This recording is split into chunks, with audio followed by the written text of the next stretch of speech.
வணக்கம் மக்களே, எல்லாரும் எப்படி இருக்கீங்க? இன்றைக்கி பார்த்தீங்கன்னா வீடியோவில் ஒரு 10 மினிட்ஸ் டெசர்ட் ரெசிபி பார்க்க போகிறோம். ரொம்ப சிம்பிளான ஒரு டெசர்ட்டு. சட்டுன்னு ஒரு வீட்டில் ஒரு ஸ்வீட் ஏதோ பண்ணணும், ஒரு பூஜைக்கு, ஒரு அமாவாசைக்கு, இல்லை எனி பூஜை, ஒரு விசேஷ நாள் அன்றைக்கி பண்ணணும் அப்படின்னா ஈஸியாக பண்ணக்கூடியது இந்த ரவா பாயாசம். இந்த ரவா பாயாசம் பார்த்தீங்கன்னா இதில் வந்து ரோஸ்டட் ரவா வச்சு பார்க்க போகிறோம். ஒரு 10 நிமிஷத்தில் முடிஞ்சிடும். ஒரு 2 டம்ளர் கிளாஸ் பால் எடுத்திருக்கோம். அதில் பார்த்தீங்கன்னா வறுத்த ரவா வந்து 2 டேபிள் ஸ்பூன் பால் நல்லா பொங்கிய பிறகு நம்ம அதில் போட்டு வேக வைக்கிறோம்.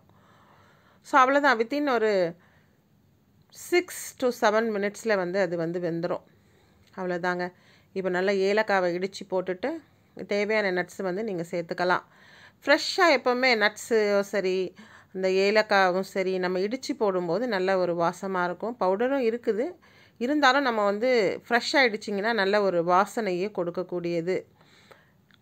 அடுத்து நம்ம இன்றைக்கி முந்திரியும் திராட்சையும் வந்து நல்லா ஒரு டீஸ்பூன் அளவுக்கு நெய்யில் வறுத்து அதில் சேர்க்குறோம். தேவையான அளவுக்கு ப்ரௌன் சுகரையும் சேர்த்துடுறோம். எப்போவுமே ஸ்வீட்டுக்கு லைட்டாக ஒரு பிஞ்ச் சால்ட்டு போடும்போது அது டேஸ்ட் நல்லா கொடுக்கும்.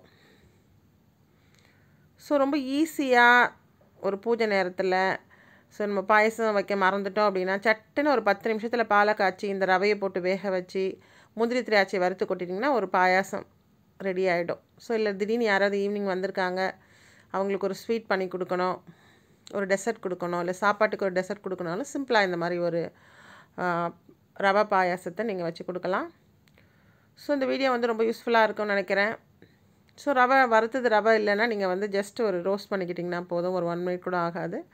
ஸோ அதை நீங்கள் அப்படியே வேக வச்சியும் சேர்த்துக்கலாம். ஸோ முன்ன சொன்ன மாதிரி ஃபைனலாக நம்ம வந்து கொஞ்சம் ப்ரௌன் சுகர் சேர்க்குறோம். ப்ரௌன் சுகர் வேண்டாம், அப்படி சுகரே வேண்டாம் அப்படின்றவங்க நீங்கள் வந்து தேனுமே சேர்த்து சாப்பிட்டுக்கலாம். நான் இன்றைக்கி பார்த்தீங்கன்னா கொஞ்சம் எக்ஸ்ட்ரா ஃப்ளேவருக்காக சாஃப்ரான் வந்து இருக்குது. அதையும் நம்ம வந்து இந்த இடத்துல ஒரு டிப்பாக எடுத்துக்கலாம். இந்த சாஃப்ரான் பாருங்களேன், இந்த மாதிரி நல்லா நீல வாக்கில் இந்த மாதிரி கிடைக்கிறது ரொம்ப ஃப்ரெஷ்ஷான ஒரு சாஃப்ரான் இது. இது இங்கே வந்து கிசேஸில் அது ஒரு துபாய் கடையில் கிடைக்குது. நீங்கள் வந்து அதுவுமே ட்ரை பண்ணலாம் இங்கே உள்ளவங்க. ரொம்ப ரொம்ப ஃப்ரெஷ்ஷான சாஃப்ரான் இது. நல்ல ஒரு ஃப்ளேவர் இருக்கும்.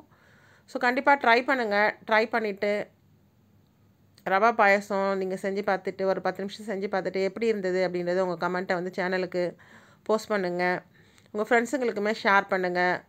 இல்லை வேறு எதுலையாவது வித்தியாசமாக எப்போவுமே நம்ம பண்ணக்கூடிய பாயாசம் இல்லாமல் வித்தியாசமான பாயாசம் இன்னும் கூட பண்ணலாம் அப்படின்றதையும் நீங்களும் கமெண்ட் பண்ணுங்கள். எனக்கு வந்து வீடியோ எடுத்து கூட நீங்கள் வந்து சேனலில் வந்து கொடுக்கலாம். அதையுமே நான் அப்லோட் பண்ணுவேன். ஸோ இந்த வீடியோ கண்டிப்பாக பிடிச்சிருக்குன்னு நம்புகிறேன். ஃப்ரெண்ட்ஸுங்களுக்குமே ஷேர் பண்ணுங்கள், சப்ஸ்கிரைப் பண்ணுங்கள். தேங்க்ஸ் ஃபார் வாட்சிங்.